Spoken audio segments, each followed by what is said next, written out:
DC অফিসের সামনে স্থানীয়রা মানববন্ধন করেন গত সোমবার। হাজীপুর গ্রামের ফখরুল ইসলাম মঞ্জু বা বলি নামে এক যুবককে পিটিয়ে হত্যা করা হয়। পুলিশ জানায়, নিহত যুবক একাধিক মামলায় আসামি এবং সন্ত্রাসী কর্মকাণ্ডে জড়িত ছিলেন। মানববন্ধনে স্থানীয়রা বলেন, বলি এলাকায় দীর্ঘদিন ধরে ত্রাস সৃষ্টি করছিল ছিনতাই, মাদক ব্যবসা, অত্যাচার করত। এলাকাবাসী অভিযোগ করেন, তার মৃত্যু হলেও নিহতের পরিবার ৮ জনের নাম উল্লেখ করে হত্যা মামলা দায়ের করেছে।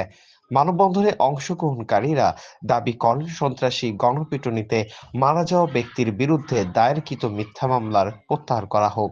তারা সতর্ক করেছেন, মামলা প্রত্যাহার না হলে তারা রাজপথ ছাড়বেন না এবং সুষ্ঠু তদন্তের মাধ্যমে দ্রুত ব্যবস্থা নেওয়ার আহ্বান জানান।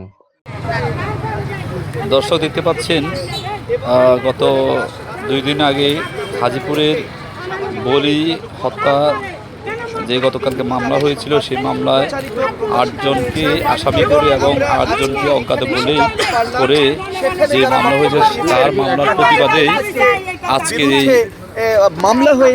আজকের এই মামলা প্রতিবাদে মানববন্ধন করছেন এলাকাবাসী এবং সর্বস্তরের জনগণ।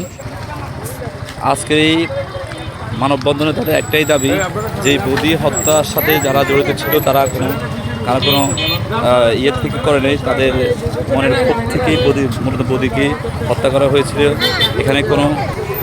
এখানে কোনো পূর্ব শত্রুতা নয়, একমাত্র জনগণ বিস্তার পাওয়ার জন্য সবাই একসাথে এই সন্ত্রাসকে দমন করার জন্য তারা লাঠি হাতে নিয়েছিল এবং বদিকে গণপিটুনি দিয়েছিল।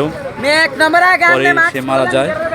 কিন্তু এটাকে কেন্দ্র করে কিছু লোক তাদেরকে মামলা করার জন্য উদ্বুদ্ধ করে এবং উদ্বুদ্ধ করার কারণে গতকালকে ব্যাগবন্ধু থানাতে মামলা হয়েছিল। এই মামলাতে 8 জনকে আসামি করে এবং অজ্ঞাত নামে যাদেরকে আসামি করেছে তাদের এই মামলা প্রত্যাহারের জন্য আজকের এই মানববন্ধন।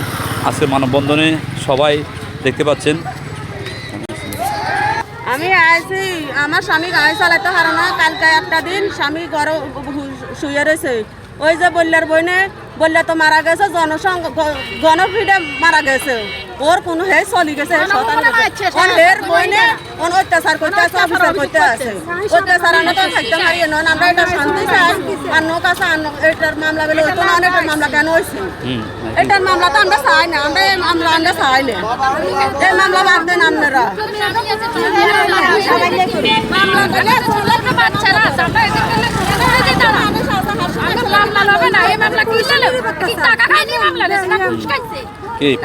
আমাদের মামলাটা কিনলে লই, আমাদের সামনে কাছে মামলা লবে না, ওর মামলাটা কিনলে আমরা আমার স্বামীদেরকে নিরাপত্তা দিই চাই, নিরাপত্তা চাই, টাকা দিয়ে আমরা গাড়ি ঘোড়া চালাতে পারি না, আমার স্বামীরা গাড়ি ঘোড়া চালাতে পারে না, আমরা সাইডটা সহায় যায়। এখন আছে আমরা নিরাপত্তা দিই, মিথ্যা অপবাদ আমাদের দাবি মানতে হবে। আমাদের স্বামীদেরকে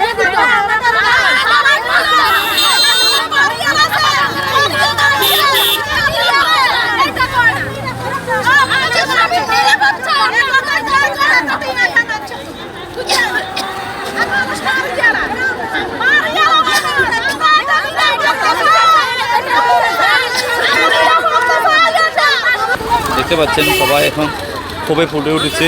তাদের একটাই দাবি, তারা নিরাপদ চায়। স্যার, আমার ঘর কমেছে, আমার গলার সেল হয়ে গেছে।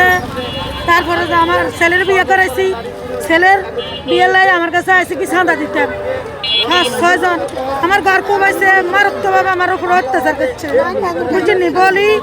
তারপরে যে আরো এলাকার গ্যাং আছে, এরপরে আমরা চিনি না, এভাবে আমার অত্যাচার অনেক করছে। আমার ঘরের টিন আমি এখনো পাল্টাই না, আমার ঘর এভাবে মানে অত্যাচার ঠিক আছে।